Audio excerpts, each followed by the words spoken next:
in that way so that your pets don't make an association that is only negative with things you need to use. Our next guest is Bane. And Bane is, as you can see, a beautiful long-haired cat. And he is about a year old. And the reason he's here is his owner went away to college, and she didn't have someone who could keep him for her.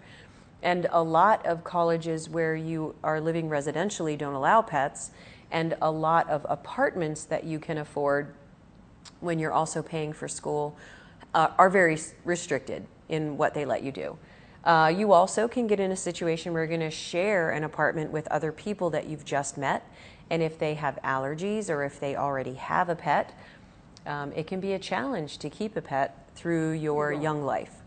Now, we certainly do not discriminate against adopters based on the fact that they're young, but we're going to ask you questions if you come in to adopt, where you think you're going to live in 5 years, what will you do if landlords have pet restrictions.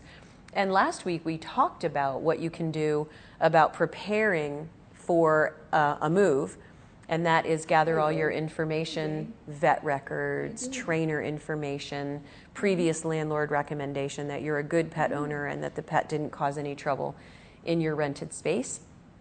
All things you should think of before it's a crisis, because it is not that easy to find a second home for an animal.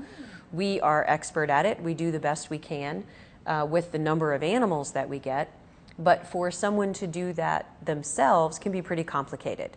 And of course, we welcome you to call us and ask us for tips. You can check on rescue sites, what they recommend doing. Some people take a chance and use Craigslist, but you know it's risky because you don't always know who's answering and who's seeing your information and where you live, and pictures of your pet have pictures of your house and belongings in them. So it is something to think about if you're going to try to find a new home for a pet. I definitely recommend getting expert advice before you try it, just to rule out some of the easy mistakes that you can make.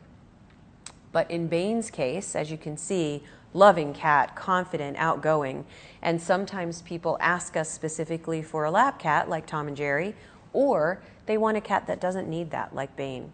He's not going to need to sit on you all day. He has stuff to do.